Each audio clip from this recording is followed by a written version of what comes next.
Good evening, actually, all Toastmasters everywhere, specifically those in the Area 4 district. My name is S. Michael, and I will be conducting a truncated version of the club officer training for Sergeant at Arms. Now, Sergeant at Arms is a very important role.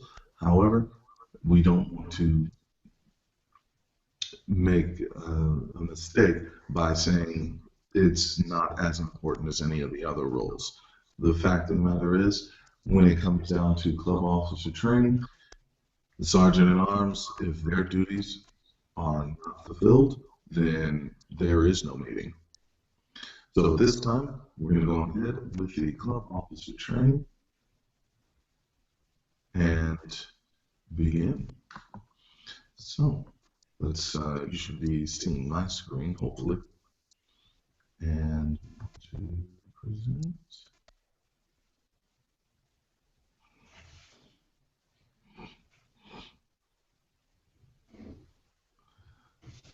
So the screen should be loading up right now.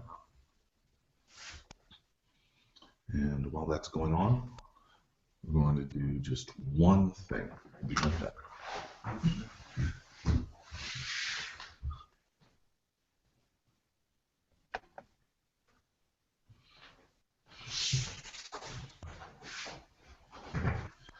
Just give that and check levels, which is something that should have been done. However, we ended up noticing that there was a glitch. So, with regard to the club officer training, this is the sergeant at arms training going on. We're going the role. We'll be discussing the roles. We're also going to be discussing responsibilities, as well as the resources that every club has a sergeant at arms can go ahead and execute. With that in mind, you want to make certain to identify your roles within the club, as well as the responsibilities within the club and the club executive committee, and where you can find resources to go ahead and fulfill your responsibilities. Now, with regard to club officer's role, as far as the sergeant at arms is concerned, going on ahead, we're going to start with that right now. Now, the sergeant at arms is one of those roles that is, like I said, it's extremely important. Without Sergeant at Arms roles being completed, there is no club meeting. There's no point in having an outside the club meeting or an executive committee, because the primary role of the Sergeant at Arms is to secure a meeting place where everyone can go ahead and meet and conduct the business of the club meeting. So with regard to the club meeting, before the club meetings, upon arrival, and during the club meetings, as well as after the club meetings, is part of the material that we're going to be covering today. So when you have an opportunity to work before the club meeting, first thing that's important, you got to confirm the room. Wherever you're going to be meeting, that space needs to be confirmed and also communicated out there to club members and guests, as well as ensuring that there are club supplies. There's nothing worse as far as the overall impression when there aren't any supplies to go along with the meetings, so people sitting there twiddling their thumbs. This is not in keeping with the tradition of Toastmasters, and I would like to be able to help facilitate any education I can on my point.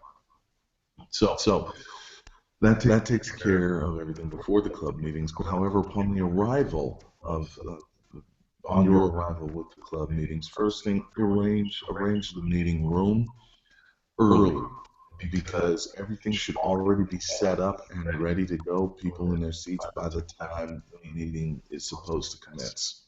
Arrange the tables as necessary, and any kind of promotional material for your club, i.e. Flyers for upcoming events, but more importantly, you want to make certain that the room has a very professional atmosphere, and also check the temperature. Nothing's worse than going to a meeting and sweating throughout the entire thing. That is not okay, and it's not in keeping with the tradition of Toastmasters. Everybody wants to have a very comfortable atmosphere, very comfortable place to meet. Also, make certain that the guest book is available for any individuals who, you show up to the club that are currently not members. We want new members, and that's why we have these guest books.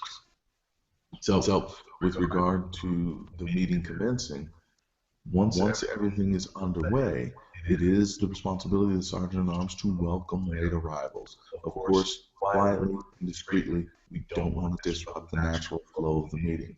Coordinating food services that are there specifically during events, make certain that everybody knows where the food is going to be, but also an appropriate time with which to retrieve or procure your refreshments, as well as making certain that the ballots and the votes are all in position to easily be tallied and collected.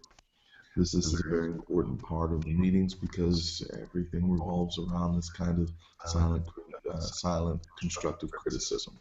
Now, after the meeting, return the room to its original configuration. My personal perspective on this is if you leave a room, leave it in better shape than when you got there.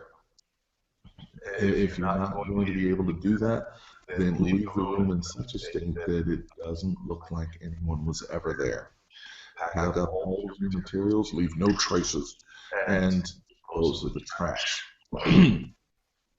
Because that's a very important thing as well. We don't actually ask to have meetings in rooms so that we can leave garbage there for other people to take out. Now, with regard to outside of club meetings, schedule a meeting location. Ensure that adequate supplies are available, but also attend the executive committees. Now, executive committee meetings are going to be very important from time to time, specifically because every office or role should be accompanied by a committee to help assist that club officer in facilitating those responsibilities. So with that, you need to also arrange a replacement. We're coming up on a new Toastmasters year. There needs to be people that understand how the responsibilities are to be executed and be groomed for succession, and then prepare your successor for office. Now, once you've done these things outside of the meeting, the next opportunity is to execute your leadership skills with the executive committee. Now, this happens when you update the committee with the upcoming space status of the club meetings. One of the clubs actually did have to find a new place to meet, and that's usually a very difficult thing to coordinate, but also work and coordinate the new meeting place, because if we don't have a place to meet, there is no meeting. Also, chair social and reception committees. These chairs of these committees will actually help execute projects 6, 8, and 10 in the competent leader. So the committee should be looking forward to doing just such things, as far as putting these committees together to welcome new people and also be very sociable. And also replace items as needed. When you run out, everybody should know this is where the new batch came in, specifically when you're talking about ribbons and voting awards and things of that nature. So when we look at fulfilling the responsibilities of the Sergeant at Arms, we're literally asking how, when, who, and what. So when we look at the responsibilities, how to fulfill them, when will each action be completed, who's available to help you, and what materials and resources can you use? These are excellent questions for anybody just coming into the role, and it all literally begins with a checklist, something that you guys are going to be able to look at and say, okay, this is the order in which these things should be executed. So literally kind of a standard operating procedure for each one of these roles. Now, with regard to that standard operating procedure has to begin with club officer training. Now, the club officer trainings are offered in the fall and also in the spring. But those are the first things that need to be done. And basically acclimate yourself to the new responsibility.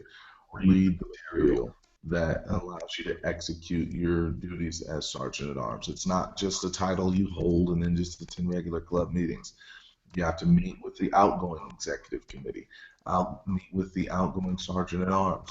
Meet with your current executive committee and introduce yourself to meeting space contacts. If you're going to get a new meeting space, people need to be able to put a face to the name and also ask for volunteers. There is no better way to express leadership and demonstrate leadership than to coordinate a group of volunteers to do a single action when they don't have to do what you say. This isn't private sector or the military. No one's going to get fired. No one's going to get court-martialed for not doing what you tell them to do. So when you are getting this committee together, look at some of the additional resources. Right here, the Distinguished Club Program and also the Club Success Plan. These are two manuals that every club officer should be paying very close attention to, because clubs don't succeed without an idea, a vision, and a plan. The Distinguished Club Plan and the Club Success Plan actually help coordinate that vision so everybody knows whose responsibility is what, who's coordinating with whom, and what committees are coming together, all the pieces that come together to make the club work. Because, like I said at the beginning and throughout, without the sergeant at arms responsibilities being fulfilled, there is no Toastmasters meeting. So with regard to everything that you've learned here, please go on ahead, leave any comments or questions. Make certain that you coordinate your immediate resources, your senior club members, individuals who have done the job before, and ask your club president, club vice president of education for the Distinguished Club Plan, but also the Club Success Plan so that you can execute your role in the highest traditions and standards of Toastmasters International. This is going to conclude the slide portion of the meeting. So let's go ahead and get things ready for those of you who may have additional questions. Again, my name is Michael, currently your area governor. I want to be able to extend or actually leverage myself as a resource to any individuals who would be looking to have any questions. So with that in mind, you guys have a great night. Please take advantage of this online club officer training. Of course, you were breaking out group sessions, but this is online, so it didn't really allow for that.